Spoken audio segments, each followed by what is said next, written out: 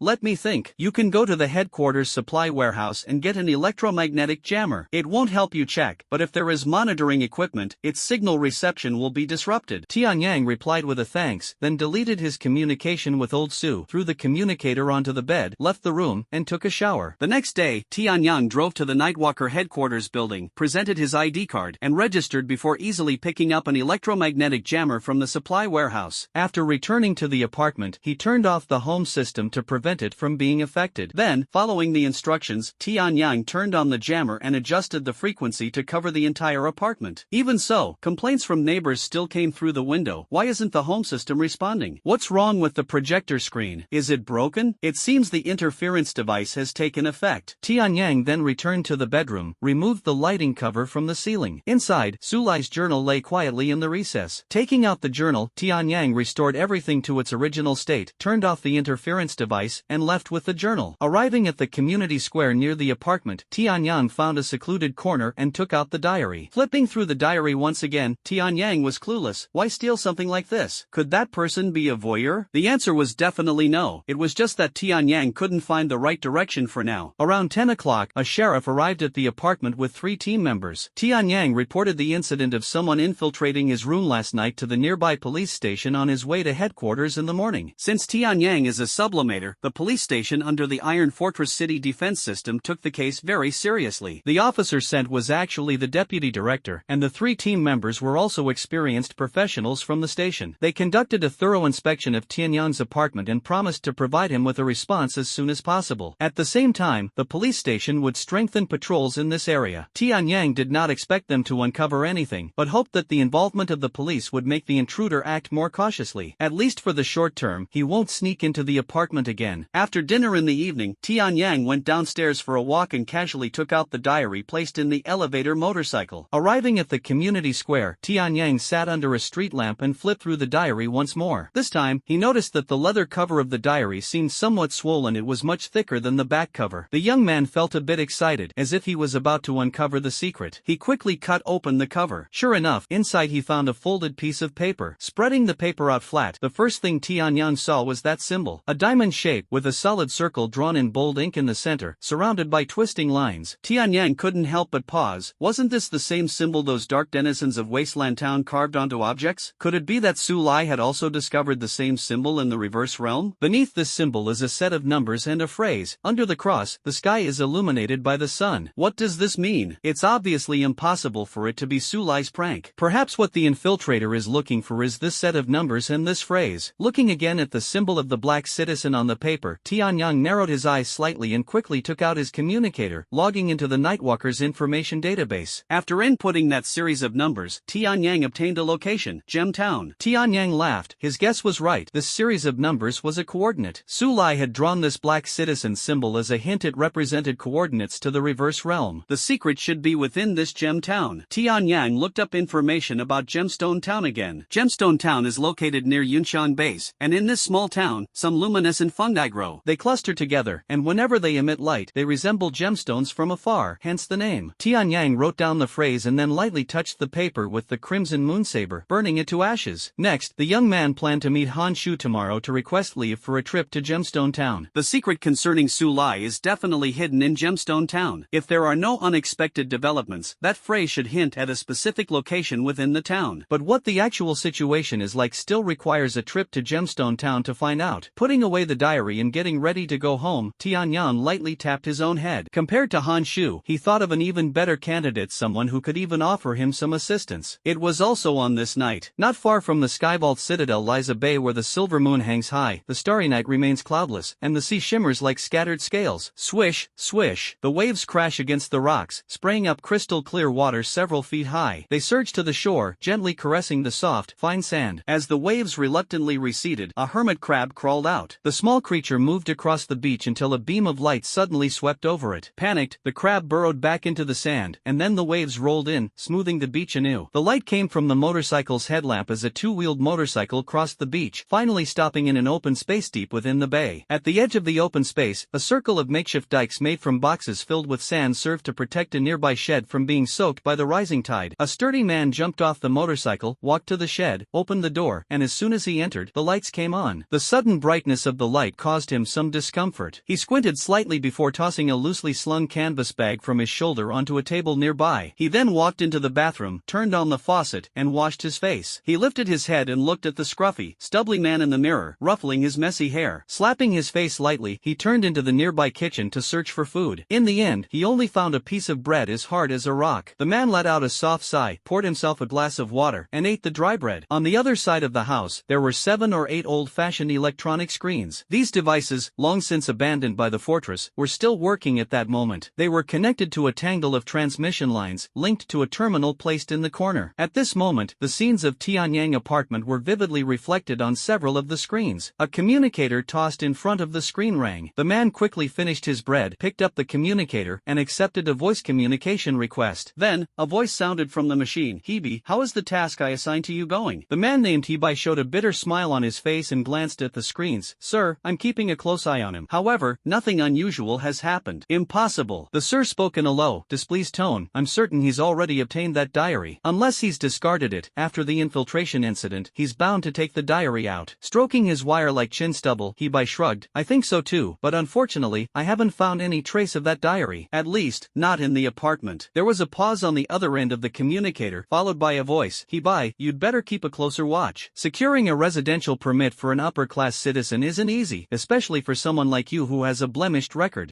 Remained silent for a moment, then said, Sir, I don't dare hope to return to the fortress myself. As long as you can move my child to the upper city, I am willing to do anything for you. Alright, remember what you just said. Find out as soon as possible where he has hidden the diary. The communication ended. The man set down the communicator, pulled over a chair, and sat down. His thick legs rested on the table, causing several barriers to shake. Why bother rubbing your stubble? Muttering at the screen. What are you waiting for? Just take out that damned diary. Crash, crash, the sound of tides rose and fell once more outside the window. The dim sky of the reverse realm caused the view outside the high-speed train's window to be nothing but shadows receding into darkness. The composite material of the window reflected Tianyang's face. That morning at 10 a.m., he was once again seated in a high-speed train compartment. Nearby, a few glances occasionally swept across his face. Among those glances, some carried curiosity, while others held a faint hint of hostility. In the compartment sat about a dozen prospectors, dressed in eccentric attire, with equipment varying widely. One burly man even carried an exceptionally heavy fist shield. A so-called fist shield is an unconventional weapon that combines the functions of a gauntlet and a shield. It can deliver powerful blows while also blocking an opponent's attacks. Looking at the pair of fist shields placed at the feet of the bald, burly man, they appeared extremely cumbersome. Someone capable of wielding such heavy weapons must be incredibly strong. On this person's left shoulder, there was an emblem of the fortress rank, with the number 2 under the shield design. He was a guardian of the fortress rank, level 2. The communicator rang. Tianyang retracted his gaze and accepted the communication request, then heard Ling Feng's voice. Are you in the car? Already on the car, thanks, Chief Advisor Ling. You've done me a great favor. Ling Feng responded indifferently. This time, I used the name of a special mission to transfer you. Although I don't know why you want to go to Yunxiang base, I'm not planning to ask. But I must remind you, be cautious in everything. After all, right now, you are considered a valuable asset of our Nightwalkers. I understand. That's it then. I've already sent your information to the person in charge over there. Once you arrive, they'll arrange for you to go to Gemstone Town. Goodbye. Communication ended. Tianyang smiled faintly. Last night, he contacted Ling Feng to ask for help. Knowing he was heading to Gemstone Town, Ling Feng didn't say much. He didn't even say whether he agreed or not. But upon waking up today, he received his message instructing him to catch the 10 o'clock express train heading to Yunxiang base. Yunxiang base is the first outpost of Qingtian Fortress, and it has a history spanning more than 50 years. Initially, the base was only designed for resupply purposes, but over time, it has developed into a base even larger than the lighthouse. Back then, the construction of this base was funded by the Qingtian Yun family, which is why the fortress uses the character Yun in its name, to honor the Yun family's contributions. Although the Yunxiang base is nominally under the command of Qingtian Fortress, in reality, the Yun family holds considerable influence over the base. With nothing else to do, Tianyang checked his status and equipment. The sublimation progress has already reached 61%. The last mission in Desolate Valley Town increased the progress by 5 percentage points, but this time no sublimation nodes were randomly generated. Sure enough, one person's luck can't always be that good. Looking at the equipment again, Red Moon Warblade, assault rifle, 3 gas cartridges, 4 bottles of Star Essence supplement, plus 1 high-heat explosive grenade. These resources are sufficient for a dangerous operation. However, Jewel Town is basically free of danger because that town has already been explored by the Yunxiang base and the black citizens inside have been cleared out. After finishing the inspection, Tianyang planned to close his eyes and take a nap, as there were still 7 or 8 hours left in the journey. Just then, a hand fell on his shoulder, accompanied by a waft of fragrance. A fiery figure squeezed into Tianyang's arms, sitting on his lap with her arms wrapped around the boy's neck. This woman, with wheat-colored skin and relatively delicate features, but with her eyes and lips painted in purplish gray, looked at Tianyang with a predatory gaze. Oh, young Nightwalker, there shouldn't be any more towns around Yunxiang base that need exploring, right? Why do we still have the honor of your esteemed presence? Tianyang lowered his head and looked at the woman who had thrown herself into his arms. She appeared to be slightly older than him but definitely under 20. This could be discerned from the condition of her skin. Though it was wheat-toned, her skin was as smooth as silk. Particularly striking were the legs extending from under her shorts. Her thighs were delicate, hinting at a pleasant touch. The girl was wearing a short leather jacket with a very low neckline, revealing a partially exposed, well-rounded curve beneath the clothing. On the left side of the chest, there is an emblem. It's a pattern of a longbow, with a sharp-eyed eye between the bow and the string. On the lower left side, there is a number 1. Clearly, this This lady who appeared is of the hunter class, a rank 1 hunter. It's surprising that in just this one train compartment there are 2 transcenders among the prospectors. For prospectors, the combat strength of their team is impressive. Does it look good? The girl with purple-gray makeup blinked her eyes and even pulled down her already low neckline a little further. If you want to see more, we can go to another compartment. Thank you for your kindness, but I'd like to rest for a while. Could you please get up? Tianyang wore a perfectly balanced smile. The girl snorted through her nose, suddenly hugged Tianyang tightly, and cried out coquettishly, "What are you doing? Let go of me." Tianyang was momentarily caught off guard. What's this all about? Then a hand reached over, lifting the girl off Tianyang as if she were a chick. Tianyang looked up, and at some point, a man had appeared beside his seat. He was thin and gaunt, and through his open leather jacket, it was clear he was almost skin and bones. Like the girl, his lips were painted a purplish gray, and he wore 3 earrings on his left ear. Those earrings were made from the sharp teeth of some creature. On the back of his right hand, there was a crest resembling a magic circle, with a number in the center, 1. This was a magician of elemental heart rank 1. "Hey, kid, what are you trying to do to my sister?" the man, who claimed to be the girl's brother, shouted angrily. "Don't think that just because you're a nightwalker, you can act recklessly. Now, I want you to apologize to my sister."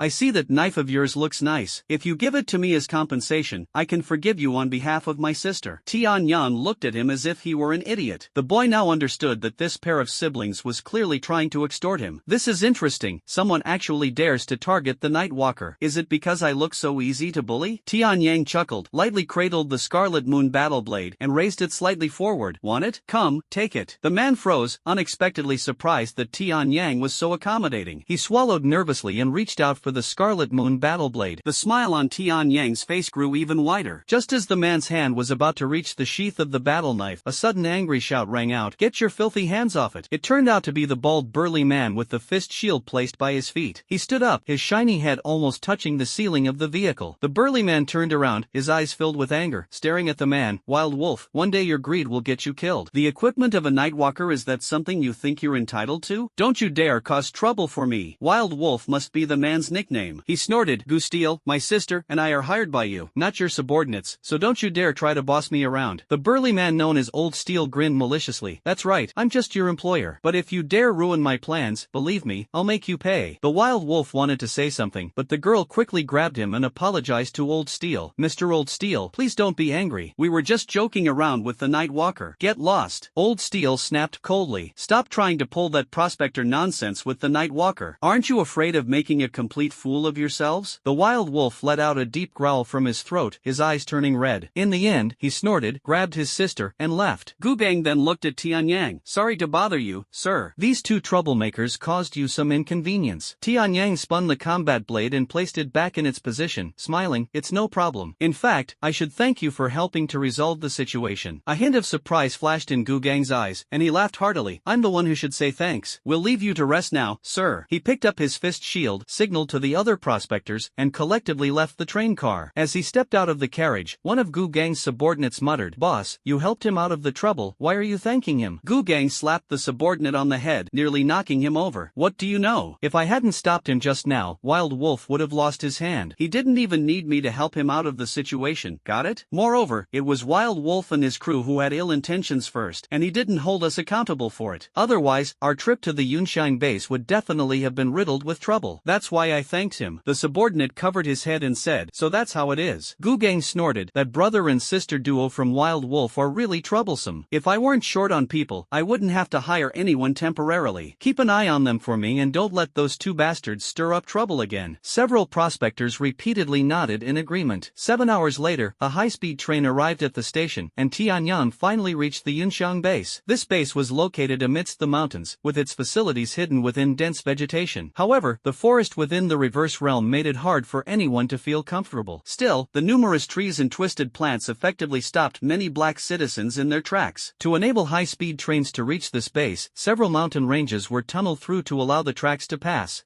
Compared to the Lighthouse Base, the facilities of Yunxiang Base are undoubtedly much more outdated. If it weren't for the few reverse boundary mineral deposits being mined nearby, Tianyang would seriously doubt whether this base would still exist. The vigorous vitality of reverse boundary plants causes tree roots and vines to appear everywhere in the gaps of corridors or buildings within the base. As a result, soldiers at the base have to take on an additional task: they need to periodically clear away these plants. This is one of the unique sights of Yunxiang Base. After getting out of the car, Tianyang headed straight to the Nightwalkers command center established at the base and met the commander of the Yunxian base Nightwalkers. Ling Feng had already informed him that the commander of Yunxian was named Shinmaju, who was considered an old subordinate of Commander Chu Yan. When meeting this person, it was essential to treat them with respect. When Tian Yang was brought to the command center by a base officer, the young man almost thought he had come to the wrong place. The office within the command center was filled with potted plants, to the point where it seemed like the ceiling might even have a melon trellis. This wasn't a command center, it was practically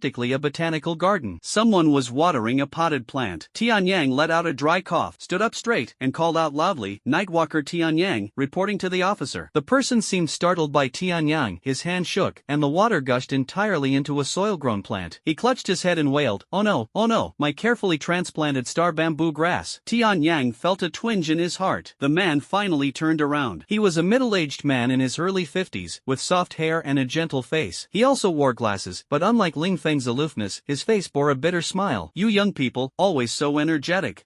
You look. P.S. Thanks to Lucky Chong for the reward. It's the final week on the new book list, seeking support. All kinds of votes are appreciated." "What's wrong, Commander?" Tian Yang was a bit curious. The division commander just now couldn't hide the surprise on his face. Had his appearance startled him? Shenmaju waved his hand, having regained his composure, a faint smile appearing on his face. "It's nothing. When you get old, you always end up seeing things wrong." He took out a towel to wipe his hands and sat down behind the desk adorned with a row of potted plants, the greenery almost obscuring his face. "Lin Feng has already told me about your task. It seems to be a special mission, requiring you to go to Gemtown. But, to avoid drawing suspicion, I'll arrange a task for you instead." Tian Yang nodded. "That's indeed the case. I'll leave it to your arrangements, sir. Not a bother." Shenmaju chuckled. "Speaking of which, you're quite lucky. If you'd come a few days earlier, I wouldn't have had a suitable task for you. After all, our base doesn't have many towns left to explore. The surrounding towns were fully explored during those 50 years in the past, and the ones farther away are out of reach. Look at me, I got off track without realizing it. Back to the point, I happen to have a task involving Gemstone Town. Recently, a botanist arrived at the fortress and said they wanted to study the glowing fungi in Gemstone Town. They hope I can send a team for protection. You can join them, how about that?" Tian Yang responded cheerfully, "I'll follow the officer's arrangements." Shinmaju seemed to be in a good mood and said happily, "Then it's decided. By the way, the Yun family will also be going. You know the Qingtian Yun clan, right? Those young masters can be quite troublesome. On the journey, try to keep a low profile. It'll be better for everyone." Tian Yang was momentarily stunned. The Qingtian Cloud clan is also heading to Gemstone Town to research plants? They really are quite idle. Shinmaju picked up the communicator and called out, "Get Adam over here. Tell him I'm looking for him." Adam? The name sounded like it belonged to someone from the Western continent. How come there are Westerners in this base, and what's more, a Nightwalker? Tian Yang's curiosity was piqued. Shinmaju glanced at him, seemingly aware of Tian Yang's thoughts. "While trimming plants with a pair of scissors," he said, "there aren't many Nightwalker squads at the base now. The Spear of Sun squad led by Adam is one of the elite teams I can rely on. He's a Westerner, but he has been with us at Qingtian Fortress for nearly 10 years. Aside from looking different from us, he's already integrated into our group in every other way." Footsteps sounded outside the door, followed by knocking. A young voice, though slightly mature sounding, came through. "You were looking for me, sir?" Shenmaju put down the scissors. "Come in." The door opened, and someone walked in, a young Westerner. His features were striking, and like Roshan, he had golden hair and golden eyes. Perhaps due to his short haircut, he appeared particularly steady and mature. What surprised Tian Yang the most was that this person was actually wearing a full suit of armor, clearly showcasing the style of the Western continent. There was no deep glow of stellar material on the armor, and it appeared to be made of rather ordinary steel. At his waist hung a long sword, which he held as this blond man approached Tian Yang. Suddenly, he brought his legs together, clenched his right fist, and forcefully struck his chest, producing a clang as it hit the armor, then shouted loudly, "Greetings, Commander." The sound was so loud that the windows vibrated with a buzzing noise. A serious person indeed, Tian Yang thought to himself. Shenmaju took out a handkerchief and wiped his face. "Adam, don't be so formal. Let me introduce you. The person next to you is Tian Yang, also a Nightwalker. Ling Feng has assigned him a special mission. Tomorrow, he'll accompany you to Gemstone Town. For external purposes, you can claim he's a member of Sun's Spear." Adam immediately objected without thinking. "This won't do, sir. My team is rigorously selected. You can't just impose someone into the group. It would hinder my command." Shenmaju coughed awkwardly. "Adam, Tian Yang has his own mission. I only need you to provide cover for him. You don't need to intervene in anything else." Adam shook his head resolutely. "Apologies, I can't comply. Even if I beg you, is it still not possible? Although you're the officer, I'm the one in charge of the squad." "Alright then, in that case, I'll have Pegasus squad replace you for tomorrow's mission." mission. Officer. Adam looked helpless. Alright, I'll listen to you. It's rare to get a mission that lets us leave the base. If I mess it up, the team will be really disappointed. But officer, this can't happen again. Shinmaju grinned and said, next time, let's talk about it next time. I bet next time he still won't be able to outsmart his superior. But speaking of which, this Captain Adam is pretty principled.